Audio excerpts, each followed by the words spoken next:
Sí, podemos implementar algunas estrategias de allá, por ejemplo, en El Salvador, el control territorial, que es lo que... Y ahora le damos la bienvenida a nuestro invitado, Kluber Aliaga, exministro del Interior, el cual se encuentra aquí en Exitosa. Muy buenas noches. Muy buenas noches, Catiusca. Muy buenas noches, Pedro. Exitosa. General Aliaga, buenas noches. ¿Cómo ve usted esa posibilidad de que el Perú termine importando la estrategia que viene aplicando en su país el presidente Salvador Nayib Bukele? Con este régimen de excepción que en la estadística te dice bajó tremendamente la tasa de criminalidad. Claro, lo que pasa es que de alguna forma, para graficarlo de manera sencilla, que todo el mundo pueda captarla, es que a cada enfermedad tiene su tratamiento. O sea, cada enfermedad tiene una forma en la que se tiene que recuperar. No podemos tratar a todas las enfermedades igual.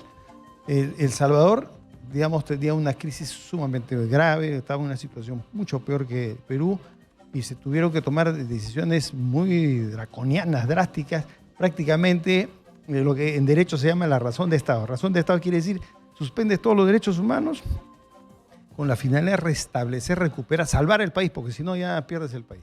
Entonces, una situación tan difícil que ameritó tomar medidas extremas. En el Perú estamos en un Estado constitucional de derecho. Nuestra Constitución prioriza los derechos fundamentales. Es decir, en nuestra situación estamos yendo de menos a más, o sea, cada vez mayor delincuencia, más peligrosa, más grave. Están fallando las estrategias, como tú has dicho, pero yo creo que no podemos dar la misma medicina para dos enfermedades diferentes. Sí, podemos implementar algunas estrategias de allá, por ejemplo, en El Salvador, el control territorial, que es lo que, en términos criollos peruanos, ¿qué cosa es el control territorial? Es restablecer el principio de autoridad en las zonas rojas. Lo que pasaba, por ejemplo, en el Callao no se podía entrar a ciertos barrios. Tomamos esos barrios y comenzamos a poner el principio de autoridad y que ahí la autoridad es la policía. La autoridad es la policía de la calle. Perdón dicho, el policía es la autoridad de la calle. O sea, las calles no pueden ser dominadas por delincuentes. Y eso es lo que se tiene que hacer, zona por zona. Lógicamente no se puede hacer eso en todo el país en un momento, pero sí podemos empezar por las zonas más críticas, por las zonas más rojas, las convertimos en blancas. Exitosa. Eso lo podemos hacer sin necesidad de importarlo, digamos, porque de alguna forma acá en el Perú lo hemos aplicado en alguna medida. Pero hay que hacerlo como una estrategia bien conducida, bien dirigida y orientada a objetivos concretos. Y algo que dice el colega de El Salvador, señor Aliaga, es que hay también denuncias de los derechos humanos y hay problemas en las leyes.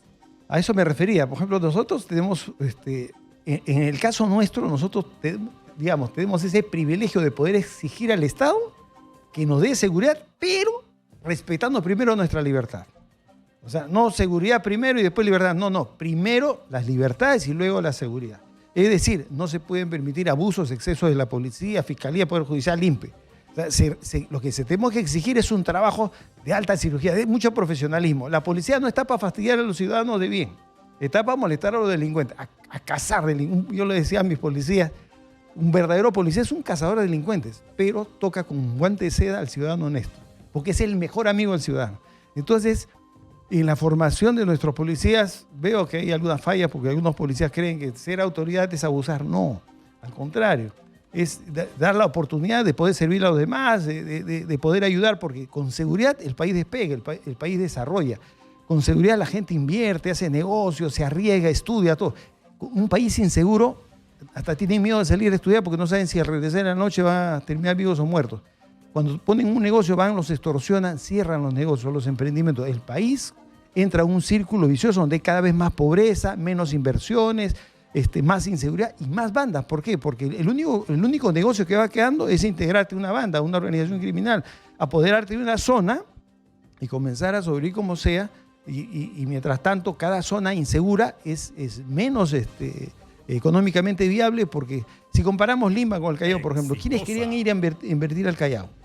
La zona sur, ¿por qué no tiene valor? Si está frente al mar, mejor zona que Miraflores. ¿Por qué? Por la inseguridad. O sea, la inseguridad trae pobreza. Si esa zona fuera seguro, te garantizo que cada metro cuadrado de zona sur del Callao valdría más que Miraflores. Y más aún en esa situación social que estamos viviendo, General Aliaga, donde los extorsionadores ya no ven a los grandes empresarios como las víctimas potenciales. Van al bodeguero, van al mototaxista, van al taxista, al mercado, y también a los promotores de eventos deportivos, como pasó en San Juan de Lurigancho hace unos días, donde un promotor que se negó a pagar cupo terminó siendo asesinado en pleno evento deportivo. A ese extremo se está llegando en el tema de la criminalidad. Y frente a eso, todos dicen, bueno, vayamos por la medicina salvadoreña, que a ellos les ha salvado, a nosotros también nos puede salvar.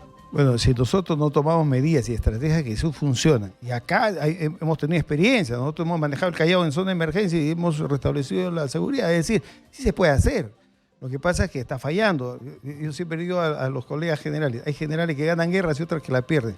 Falta estrategia. Cada general en cada región tiene que tener la habilidad, tiene que ver cómo hace, pero esas zonas rojas las convierte en blancas.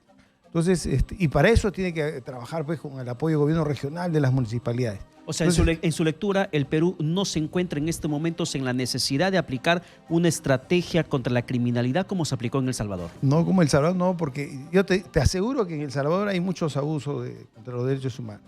Es decir, tomar un control territorial y porque vive en un barrio rojo, porque tiene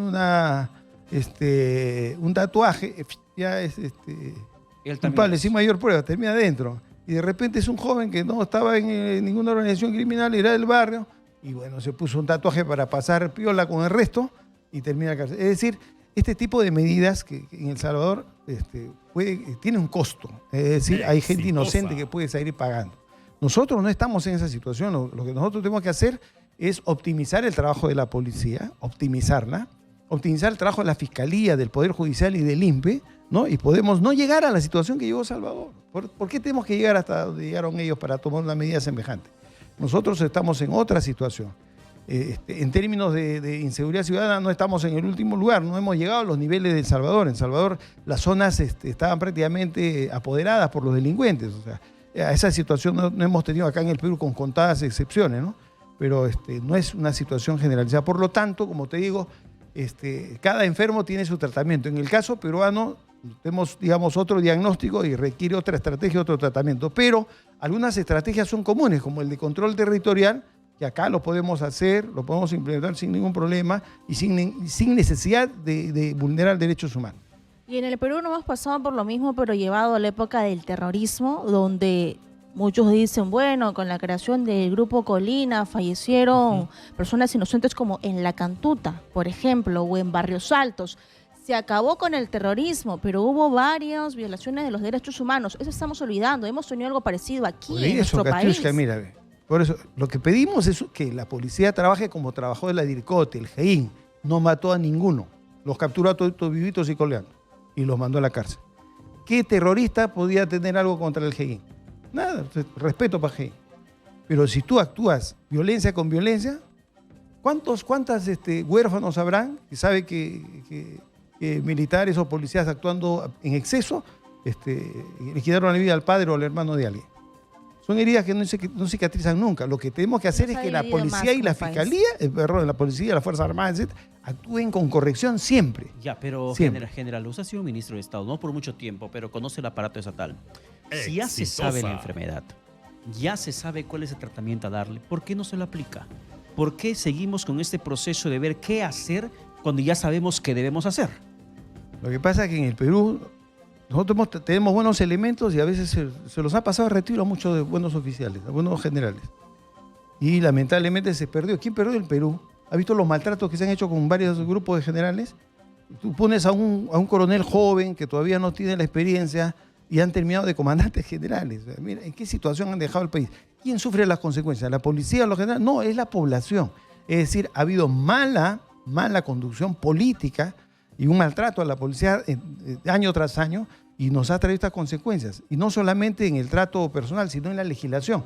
Por ejemplo, antes cuando la DIRCOTE pudo desbaratar, capturar a todos los líderes de Sendero Luminoso, a la MRTA, sin matar a nadie, con trabajo de inteligencia, con investigación criminal, con respeto a los derechos humanos, ¿qué se hizo? Se le quitó la investigación a la policía, se la pasó a la Fiscalía, el año 2004. Ahora ya no tenemos detectives, pocos detectives son los que quedan en el Perú. Y sobre eso el ministro Romero el día de ayer anunció que se va a contratar, no que se contrató ya, que se va a contratar a 200 investigadores para que puedan investigar el tema de extorsiones y sicariato. Eso en términos generales es un paliativo. ¿Por qué? Porque esos 200 contratados ya no son policías en actividad, son policías en retiro. Por lo tanto ya no pueden ejercer como policías, ya no tienen la autoridad policial. Yo, por ejemplo, soy abogado, trabajo en la Fiscalía, pero no soy fiscal. Igualito, ellos no están en actividad. Por lo tanto, no pueden dirigir las investigaciones, no pueden tomar declaraciones, pueden asesorar, capacitar. Es decir, es mejor que nada, pero no es la solución absoluta. El daño ya se hizo, ya. El Perú se ha quedado sin investigadores y los investigadores que había están en el retiro. Una medida que podemos hacer es tratar de recuperar a los que están con vida todavía para que dejen su expertise y su conocimiento, porque un detective te esclarece un crimen donde no hay testigos. Es decir, se produce un homicidio en un X lugar, no hay testigos, y ese detective lo esclarece y llega a establecer quién es el que lo hizo. Pero uno que no es detective no tiene esa capacidad, por eso que ahorita miles de casos que pasan a la fiscalía son archivados, porque no son detectives. Ellos dicen, pero no hay testigos, ¿quién va a esclarecer el hecho? Y para resumir, te digo, mira, los detectives estudiaban la personalidad de los delincuentes, ¿no? El modus operandi, la zona, el territorio que dominaba cada banda, de tal manera que cuando sucedía un hecho decían, este hecho lo cometió tal banda. Por la forma de ingreso, de salida local, por la pisada, por las huellas, sabían de qué tamaño era, quién era. Al final caían con el autor. Inteligencia. Lógico, entonces se requiere una preparación especial. La investigación criminal tiene que estar en manos de los profesionales de investigación criminal. ¿El Perú qué hizo? De una mala ley y le dio la investigación criminal a los que no eran profesionales de investigación criminal, a los fiscales, y los policías quedaron como auxiliares de investigación. ¿Y qué es lo que ha pasado? Que los policías no se comprometen con la investigación. Yo te digo, porque cuando he llegado al Callao como jefe de región, mataron a un fulano ahí de 25 balazos. Llegué primero que la radiopatrulla, primero que la Dirincri. Cuando llegó la Dirincri, me dice, mi general, ahí nomás queda, eso es un ajuste. ¿Estás loco, Leo? Un detective esclarece, a mí me esclarecen estos homicidios, porque nadie mata a un desconocido. Investigar un homicidio no es difícil. ¿Por qué? Porque normalmente no se mata a un desconocido, se mata a alguien que se conoce y por algún motivo. Y así comenzamos a describir los crímenes en el Callao y agarramos 56 sicarios. Es decir, sí se puede cuando las personas que saben hacer el trabajo policial lo hacen. Entonces, ¿qué hemos hecho en el país? Hemos maltratado a los buenos policías, ¿no? Y se han quedado mal los policías y el resultado es el que vemos. Y lo bueno que hay ahorita, esperemos no desperdiciarlo, hay que ver esos talentos policiales que están ahí, porque no se trata de un general o otro. Porque es como un médico y otro médico, siempre va a haber un médico que es más profesional que el otro, un buen abogado, no porque sean todos abogados, son iguales. Entonces hay que distinguir y hay que ver que dentro de la Policía Nacional hay buenos cuadros. Y esos cuadros los tenemos que rescatar y tenemos que ponerlos al servicio de la sociedad. Y no podemos maltratarlos y ponerlos junto con lo bueno y lo malo y votarlo. ¿Y usted cree que esas facultades que está pidiendo la presidenta Boluarte que se ponen dentro del Congreso para las reformas de la seguridad ciudadana van a surtir efecto? Me parece que no, o sea, no veo estrategias, son como te digo, medidas como en este caso paliativos, ¿no? Vamos a contratar 200 detectives, son más populistas que efectistas, ¿no?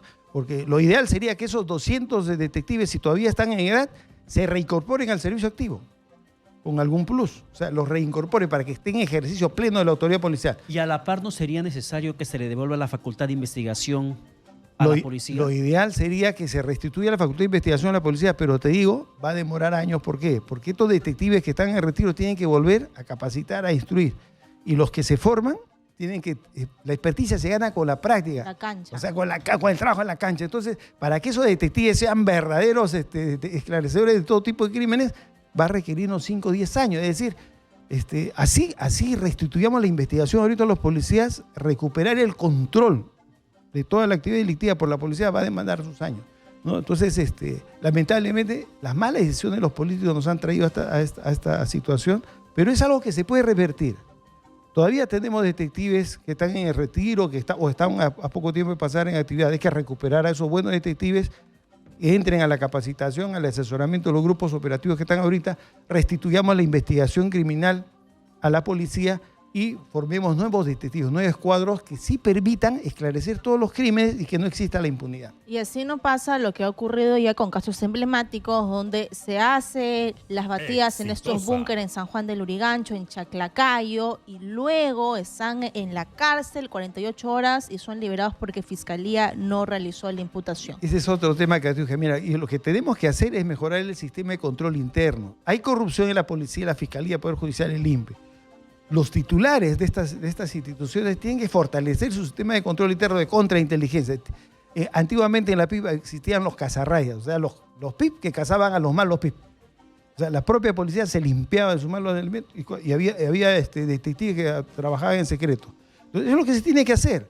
Es decir, sabemos que estas instituciones son muy tentadas por la corrupción, ¿no? Entonces se tiene que ejercer un control a través de los órganos de inteligencia, de contrainteligencia, ¿no? ¿Para qué? Para asegurarnos que policías, fiscales, jueces y personal que trabaja en el Instituto Penitenciario actúen correctamente. Y el primero que no lo haga va a ser detectado porque hay una buena policía investigativa que actúa con inteligencia y en secreto que va a detectar eso. General, para terminar por mi parte, ¿y es necesario para aplicar un tema de control territorial, una estrategia de lucha contra la criminalidad, declarar en estado de emergencia los distritos o la capital o varias regiones del país? Yo creo que no es necesario. Porque eso es lo que piden varios alcaldes, por ejemplo, de Lima Este, de Lima Norte, están exigiendo que se declare en emergencia para contener la ola criminal extranjera. Yo te digo porque he manejado esta emergencia en el Callao. Sí. Prácticamente no hubo ninguna queja, ningún abuso, porque actuamos en el marco de la ley con estrategia, una policía muy profesional, con policías escogidos y debidamente entrenados. ¿Qué es lo que pasó en poco tiempo? Los delincuentes en el Callao comenzaron a querer a la policía. Y a mí me hicieron un grafiti ahí en la zona de Atahualpa, que hasta ahorita está. Y lo cuidan ellos mismos. ¿Por qué? Porque cuando tú actúas con corrección, te ganas el respeto de los delincuentes. Y los delincuentes saben quién es quién. Entonces, no, el policía de derecho, correcto, no está en coima, no está en cobranza, y te respetan. Y cuando tú los atrapas, ya jefe, perdí, caballero, mira, 5 fríos, 6 fríos. Así era. La policía siempre tiene que actuar con corrección si quiere que lo respeten.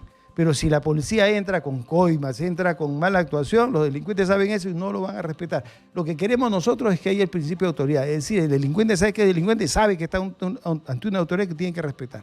Entonces, por eso que el policía no se puede cambiar de acero, o sea, tiene que estar en su lugar y para eso hay que fortalecer el sistema de control interno, de contrainteligencia y también corresponde a los comandos policiales rescatar a los talentos. No todos los policías son iguales. Y lo que hacía yo cuando era jefe de región, me buscaba a los policías más camisetas, a los más capaces, y yo los ponía al mando de los grupos operativos y los juntaba a los buenos policías para que no estén separados. Y armaban grupos operativos que sí funcionaban. Es decir, un buen grupo de 20 policías me producía por 50, por 100. ¿Por qué? Porque son buenos policías con camiseta, con corazón. De perfil bajo, ¿no? Hay muy buenos policías. Claro. Gracias a nuestro invitado, el exministro del Interior, el general de la Policía Nacional, Clube Aliaga. Muchas gracias. A ustedes, muchas gracias. Muchísimas gracias por estar con nosotros.